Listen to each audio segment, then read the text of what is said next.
This is a brief overview of our city government structure and the Honolulu City Council's legislative duties. In this presentation, we'll explain 1. How the federal and state governments affect the city, 2. The city's government branches and how they're organized, and 3. The 2 basic types of legislation enacted by City Council. Let's begin with a general overview of how federal, state, and city government is structured.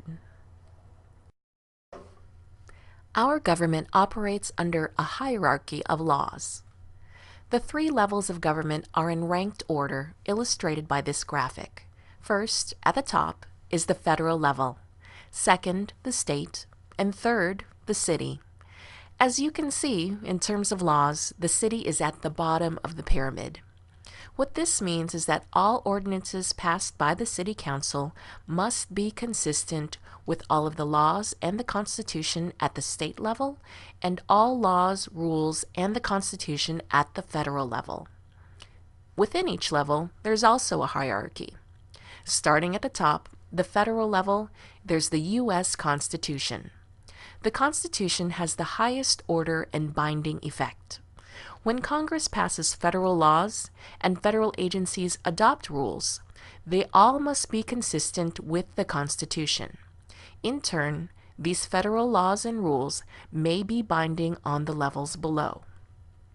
At the state level, the Hawaii Constitution defines the scope of power for state laws and state agency rules. The state constitution defines this as well for county laws and rules. And finally, at the city level, the charter sets the city government's overall structure and requirements. Therefore, city ordinances must be consistent with all the levels above. So that means when the City Council creates legislation, it must be familiar with all the laws and rules at the state and federal levels. Next, we'll look at the sources of municipal powers. County or municipal powers are defined by 2 sources, the Hawaii Constitution and the general laws of the state.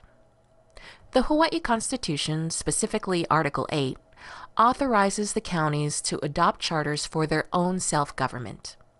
The county charters are superior and take precedence over the Hawaii State Constitution and state laws in terms of how the counties structure and organize themselves. The Constitution also grants counties exclusive control over real property tax. Counties are in charge of all functions, powers, and duties related to real property tax. The second source that defines county powers are general laws of statewide concern.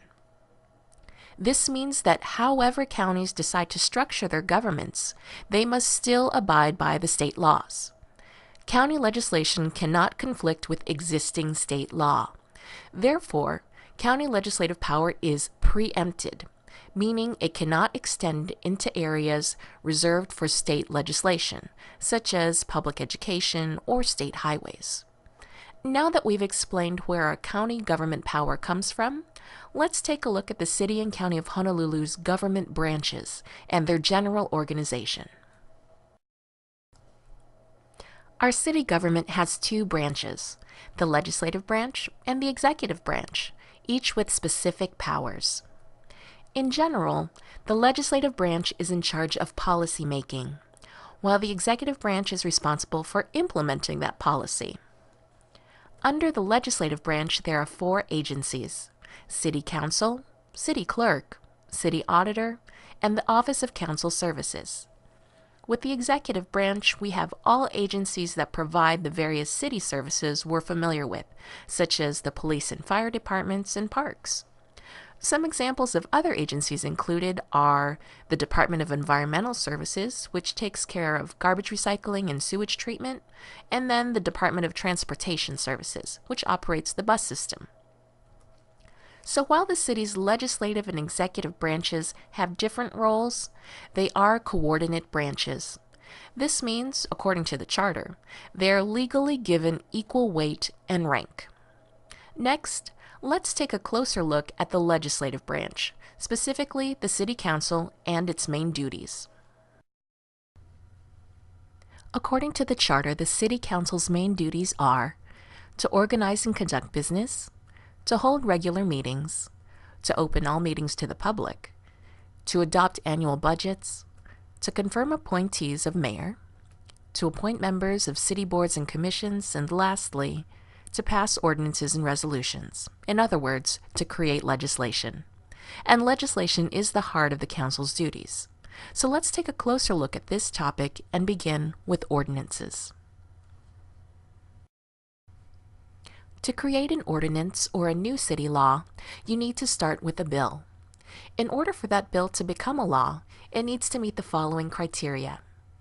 Bills need to be approved by the council at 3 separate meetings or readings. Each bill must be about only one subject. The bill's purpose cannot be amended, and the bill must be in writing before final passage. Now, certain bills are required to have a public hearing.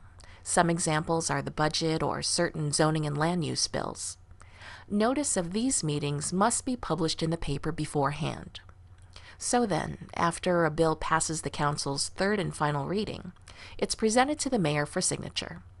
The mayor may veto it, or it may become a law without his or her signature. If vetoed, the council may consider overriding the veto by a supermajority vote. If not vetoed, the bill becomes an ordinance. Most ordinances are codified, which means the ordinance joins the existing code of law for the city. Our code is known as the Revised Ordinances of Honolulu 1990, or the ROH. Examples of uncodified ordinances would be budget or land rezoning ordinances. Now that we've explained bills, let's look at the second type of legislation enacted by the council. Resolutions. A resolution can express the council's approval or the city's policy on an issue or subject. Some examples would be approving an intergovernmental agreement or confirming the mayor's appointments to a board or a commission. Resolutions can also request an action by the administration or the state government, or approve the naming of a public park. In general, resolutions do not have the force and effect of law. And in contrast to bills, which require 3 readings, resolutions only go through 1 reading before adoption. And that concludes this quick overview of city government, how the laws of the federal and state government affect the city, the coordinate branches of city government, and the 2 basic kinds of legislation the council works with.